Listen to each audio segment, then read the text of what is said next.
Arus mudik Lebaran tahun 2022 terlewati dan kini pemerintah bersiap menanti arus balik. Jalur darat tol Trans Jawa yang menjadi favorit pemudik dinilai terkendali.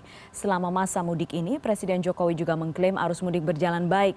Kendala justru muncul di penyeberangan Merak Bakauheni. Kita berbincang sore hari ini bersama juru bicara Kementerian Perhubungan, Adita Irawati. Selamat sore Mbak Dita. Ya, selamat sore Mbak Dita. Mohon maaf, saya tidak bisa mendengar suara Anda. Ya, selamat sore Mbak Putri. Selamat sore, terima kasih Mbak Dita atas waktu Anda sore hari ini di Hari Raya Idul Fitri. Terima kasih berkenan berbincang dengan kami di CNN Indonesia. Mbak Dita, evaluasi Anda, evaluasi Kementerian Perhubungan atas mudik tahun ini bagaimana Mbak Dita? Ya, mudik tahun ini seperti yang sudah kami prediksi, lonjakan penumpang atau lonjakan pelaku perjalanan memang cukup tinggi ya. Dari sejak H-7 itu tanggal 25 sampai dengan H-1 kami catat lonjakan penumpang terjadi di semua moda transportasi umum dan juga kendaraan pribadi yang khususnya keluar dari Jabotabek. Jadi kita catat ini ada lebih dari 1,7 juta kendaraan yang keluar dari Jabotabek menuju ke arah timur maupun ke arah barat ya. Dan ini hanya di Jabotabek, kita belum mencatat pergerakan kendaraan pribadi di pulau-pulau yang lain. Kemudian juga semua transportasi umum mengalami peningkatan rata-rata lebih dari 70%. Bahkan untuk udara ini sempat lebih dari 2019 ya, tadi seperti yang disampaikan Pak Menhub, khususnya di H-3. Dan juga di penyeberangan ini terjadi lonjakan di H-3 sama 40% dari tahun 2019. Jadi memang kita lihat apa yang sudah diprediksi yang terjadi, meskipun angka-angka pastinya kita masih akan terus memantau sampai dengan nanti arus baliknya selesai. Jadi overall kami melihat kali ini bisa terlaksana dengan cukup baik. Memang tidak bisa dipungkiri ada beberapa permasalahan yang terjadi di lapangan, namun dengan cepat bisa diselesaikan dan akhirnya masyarakat juga bisa menikmati mudik dan merayakan Hari Raya kampung halamannya hari ini. Gitu Putri. Betul, angka-angka dan peningkatan ini sudah diprediksi dan tentunya juga menunjukkan ada antusiasme yang tinggi untuk masyarakat di mudik atau Lebaran tahun ini. Tapi Mbak Dita, bagaimanapun kita sudah tahu jalur darat tol Trans Jawa yang selama ini dipantau dan disiapkan sedemikian rupa lancar, tapi kendala justru muncul di barat ya, di Merak Bakauheni. Pada saat itu Menhub sudah kemudian langsung mengatakan harus segera dibenahi. Tapi sekarang untuk antisipasinya bagaimana Mbak Dita? Ya, kami memang melihat ada permasalahan yang terjadi ya di penyeberangan di Merak menuju Bakauheni itu sudah kami pastikan. Dan kalau diidentifikasi permasalahannya utamanya memang masih banyak masyarakat yang tidak menggunakan pembelian kartu secara online. Datang langsung ke lokasi show dan membeli tiket secara manual. Ini sangat menghambat kelancaran penumpang yang akan masuk ya ke dermaga maupun ke dalam kapal. Kemudian juga ada permasalahan mengenai kapasitas penumpang yang ini perlu percepatan ya, percepatan prosesnya agar tidak kemudian menimbulkan antrian juga. Di samping itu juga ternyata volume penumpang yang akan menyeberang itu luar biasa banyak, sudah sampaikan bahkan 40% lebih dibandingkan dengan 2019, dan mengakibatkan kapasitas dermaga serta kapal juga tidak mencukupi. Baru kemudian setelah kami lakukan evaluasi segera ditambah dermaga dan juga ditambah kapal, kan sekarang sudah ada sekitar 9 kapal yang beroperasi tambahannya, dan juga 2 pelabuhan tambahan.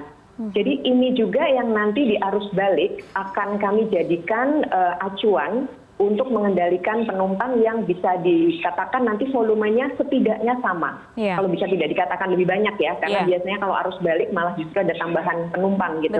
Betul. Ini malam ini juga Putri kami akan melaksanakan rakor bersama para stakeholders dan juga kementerian lembaga terkait, membicarakan mengenai bagaimana strategi arus balik itu khususnya untuk yang penyeberangan, karena ini benar-benar menjadi pembelajaran kami pada saat arus mudik kemarin.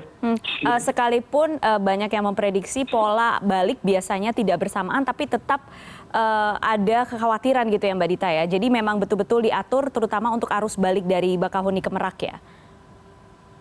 Betul sekali Putri. Jadi kita selalu menghimbau, Pak Presiden juga langsung menghimbau agar baliknya ini jangan menumpuk di tanggal yang sama. Di saat mudik, saat keberangkatan, kami juga melakukan kampanye yang sama ya, agar mudik lebih awal. Dan kita akan secepatnya juga melakukan sosialisasi juga agar balik lebih awal atau tidak menumpuk di tanggal yang sama. Namun tetap kita harus antisipasi, tetap akan ada tanggal-tanggal puncak. Dan kita identifikasi ini tanggalnya mulai dari tanggal 6 sampai dengan 8 Mei. Dan ini yang harus diwaspadai karena kalau dilihat pada saat mudik, sebenarnya tanggalnya sudah cukup panjang ya untuk adanya distribusi penumpang di tanggal yang lebih panjang. Tapi toh ternyata juga terjadi tekan dan penumpukan juga di 3 tanggal tertentu. Nah ini yang juga harus kami antisipasi agar jika itu terjadi, semua pihak sudah siap. Ya, apa yang harus diantisipasi dan apa mitigasinya. Mbak Dita, yang juga tidak boleh dipungkiri adalah mudik-mudik lokal yang sudah mulai terjadi per hari ini. Peningkatan atau kepadatan itu sudah mulai terjadi terutama di tol di seputar Jabodetabek gitu ya. Ini juga sudah diantisipasi oleh pemerintah?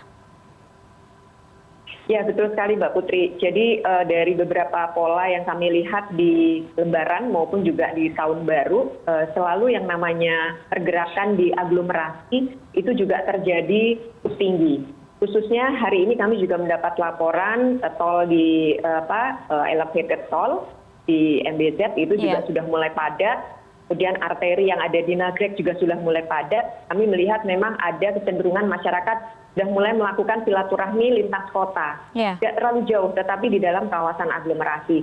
Nah ini bersama pihak kepolisian sudah dilakukan antisipasi di lapangan. Kami melihat ini akan jadi dalam hari 2 hari ke depan ya. Biasanya memang kecenderungan masyarakat setelah silaturahmi hari pertama di rumah, habis itu melakukan pergerakan. Tetapi jaraknya memang tidak jauh, biasanya ada di kawasan antar kabupaten atau antar kota saja. Ini sudah kami bahas dengan kepolisian dan mudah-mudahan nanti di lapangan sudah bisa segera diantisipasi juga. Mbak Dita, ada kabar baik tentunya dari transportasi udara. Seperti tadi disampaikan ada peningkatan sekitar 3%. Sudah ada optimisme bahwa sektor penerbangan bisa segera pulih ini Mbak Dita? Ya, kami tentu sangat berharap ya sektor penerbangan bisa kembali bergeliat lagi seperti sebelum masa pandemik. Ya ini dari sisi pelonggaran syarat perjalanan sudah juga diresmikan oleh Satgas. Ini menjadi satu hal yang cukup mengembirakan. Meskipun kami tetap tekankan kepada penumpang dan kepada operator protokol kesehatan tidak boleh ditinggalkan. Ya. Kemudian yang kedua, ini juga kami melihat maskapai-maskapai juga mulai sangat bersemangat ya menghadapi situasi yang sangat kondusif ini. Kami melihat ini satu momentum yang baik gitu.